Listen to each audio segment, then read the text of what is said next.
These were some of the images of 1996. Images which came to haunt the country most of the year. Images which just might disturb us for some more time to come. In understanding these pictures and coming to terms with the reasons why public figures find themselves in this situation, we may just as well be unveiling the significant development of 1996.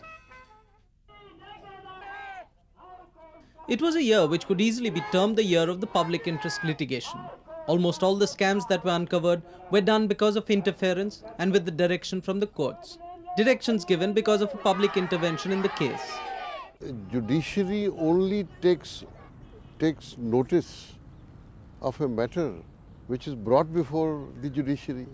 We don't act suo motu on our own like the government acts. Government, of course, has to lay down policies, it has to execute policies, but judiciary only when somebody brings a matter before the judiciary, only then we take cognizance, and once we have taken cognizance, then we can expand it suo motu also. This active role played by the courts in getting cases registered against the high and mighty of the country has given rise to what many observers have termed as judicial activism. Basically, why did the judiciary get into activism? It is because the executive and the administration failed to do its duty. If the executive and administration learn to do their duty, I think the judiciary first of all will retreat by itself.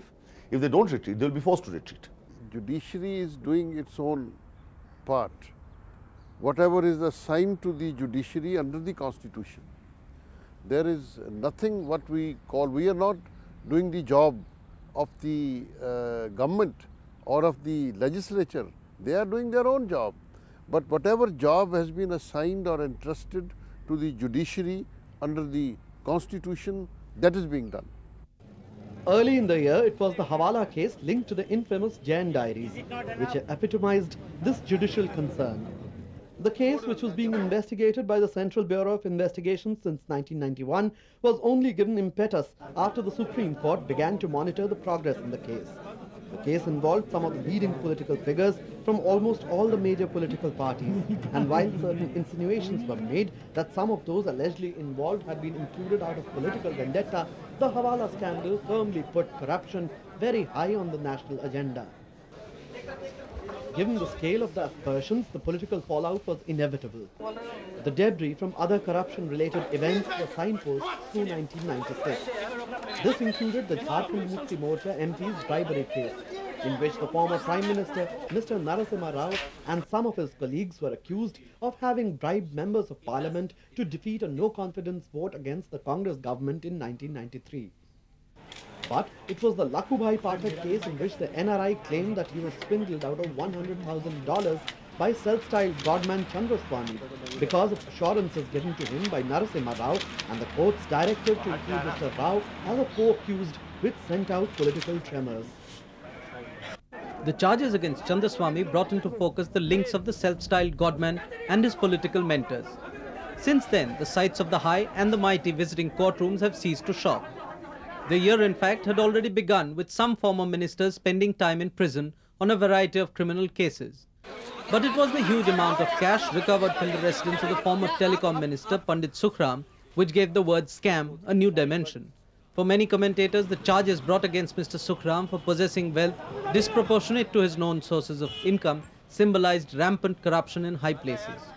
The real happening of the last year is that the people at high places, that is cabinet ministers, etc., which indulge in corruption beyond proportions, and the Congress party comes out very badly.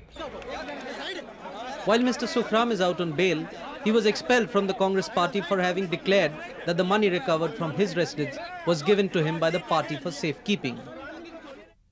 In Bihar, the fodder scam, now estimated to be in hundreds of crores of rupees, brought relentless pressure on the Chief Minister and the Janata Dal President Lalu Yadav, as he found himself gradually being sucked into the mire of involvement, something he repeatedly and vehemently denied.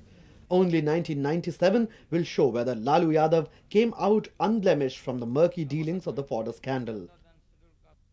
And relatives of the former Prime Minister Narasimha Rao were arrested for involvement in the urea scam, in which a Turkish firm was paid 100% advance for shipment of urea, which never arrived. The year ended with another powerful politician, former Tamil Nadu Chief Minister and AIA-DMK Supremo, Ms. Jayalalitha, still in judicial custody, having been arrested on a number of corruption charges. But all these arrests also raised fundamental questions about the nature of our criminal justice system, especially since the law states that those accused are presumed to be innocent until they are convicted by the courts.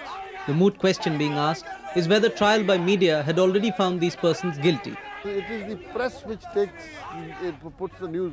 Media, which is blowing all this. But then they are also within their right. Why not? They are doing it. We can't, they are on trial not because of the court, public. Yet despite these reservations, it is a sign of growing cynicism that the general public mood is fully supportive of this drive against corruption. Ironically, by the end of the year, the high-profile arrests of former chief executives of ITC Ltd, as well as the arrests of Shaw Wallace officials for violating the law of the land, put the focus on the ethical code of corporate India. The debate was centered on whether unreasonable laws and over-governance had created an atmosphere where business houses were forced to transgress the limits of propriety. This debate will undoubtedly continue on this year.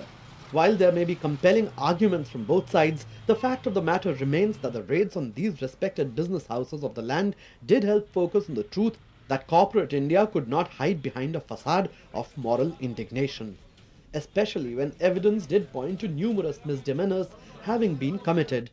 At the end of 1996, the one truth which did emerge was that equality for the country's law was finally being respected.